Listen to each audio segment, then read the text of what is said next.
Hello guys! Hello Sagittarius! Welcome dito sa aking channel. Kapalaran 888 Sagittarius. Ito ay general reading, Mercury retrograde reading. So from March 15 hanggang April. Okay.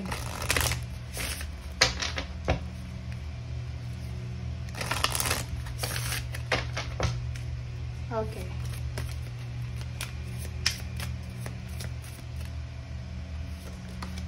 Okay, so first card natin is Seraphim, Seraphiel. Tune in to the divine will, open to higher illumination. So, ito ay para sa lahat ng Sagittarius. Sagittarius, sinasabi dyan sa'yo ng baraha na kailangan natin na maging faithful sa ating Panginoon. Kailangan nating magtiwala sa ating Panginoon. Kailangan natin na mag-focus sa ating Panginoon, parang ganon. And sinasabi ng baraha sa'yo dito na kinakailangan mo rin na buksan ang sarili mo sa mga pagbabago or sa ano pa man na posibleng magbago. Okay? Okay, next card natin, Sagittarius.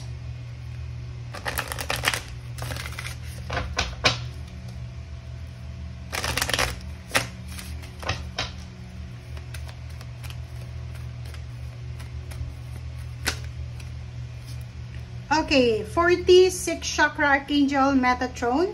So, si Archangel Metatron ay nasa paligid mo lang ngayong March to April or March 15 hanggang April na katapusan. And si Archangel Metatron ay bibigyan kanya ng knowledge, ng wisdom, ng clarity, parang ganun, illumination. So, alimbawa, for several months or years, hindi mo masyadong nakikita yung kung ano yung mga bagay-bagay na dapat mong makita.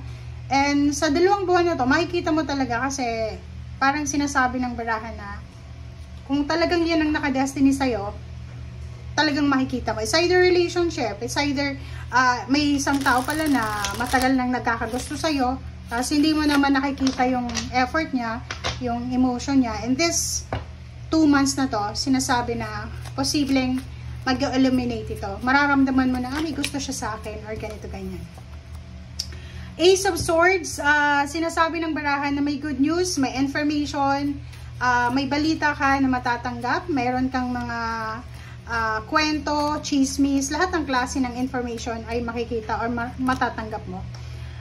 Nakikita ko rin dito na may good news about the project na sinimulan mo na posibleng tapos na.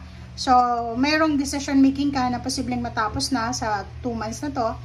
And at the same time, may good news. Like kung nag-a-apply ka sa Sagittarius papuntang ibang bansa, ang good news na to is about the finalization ng contract or ng bansa kung saan ka papunta. Next card is High Priestess. Makinig ka sa sinasabi ng iyong intuition. And sinasabi sir dito na may incoming offer about money, about job, about work, or about anything na tangible or material.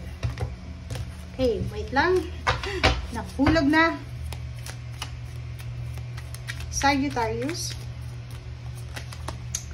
Okay, so yung mga problema natin sa pera, problema natin sa nahulog talaga. Sobrang dulas ng card na to. Yung problema mo sa health, kung may health issues ka, problema sa pera, problema sa kung ano pa man, ay posibleng masettle mo to by the end of April. And nakikita ko na you're at peace. You're at peace. So, wala kang masyadong issue ngayon. Wala kang masyadong kinakatakutan. Wala kang masyadong rason kung bakit ka ma-stress.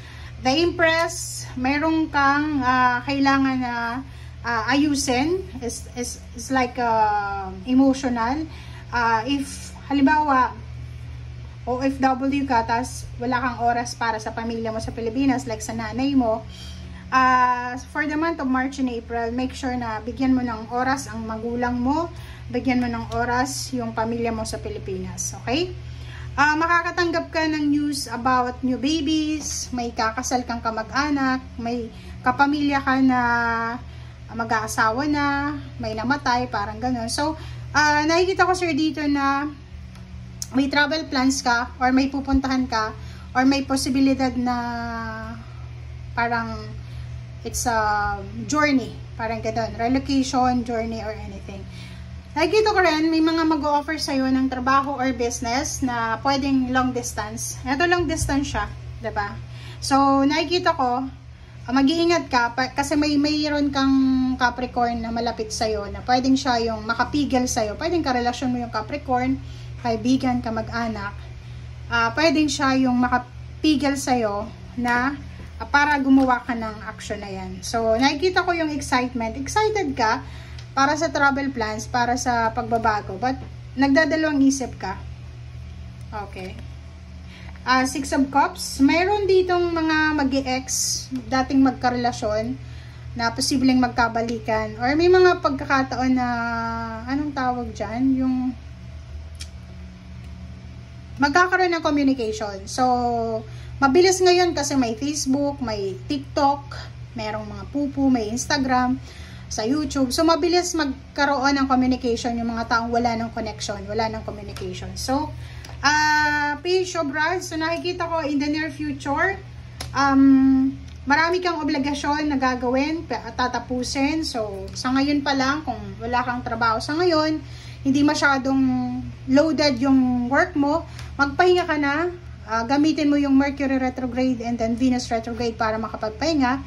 Kasi sa mga susunod na araw, mas magiging busy ka, mas magiging sobrang workaholic ka. Nine of Cups, isang emotional dreams like wedding, reconciliation, sorry. Ano ba yan? Bulol na, reconciliation, reunion, lahat ng emotional development na gusto mo ay posibleng mangyari yan. Okay? Nakikita ko din yung planong pagninegosyo, planong pag-aaral, planong pagta-travel, ang iniisip mo pero hindi ka pa sigurado sa ngayon. Four of Pentacles, sinasabi ng barahan na this March and April, binabalaan ka ng ating universe na kung gusto mo talagang ma-secure yung financial mo, kailangan mong mag-ipon ng pera. Knight of Rods, maraming pagkakataon, maraming good news, maraming pagkakataon ang ibibigay sa iyong universe para makaipon ka ng pera. Nakikita natin maraming nakahang na trabaho, nakahang na good news, nakahang na kung ano man na nakahang dito na kailangan mong i-continue. Okay?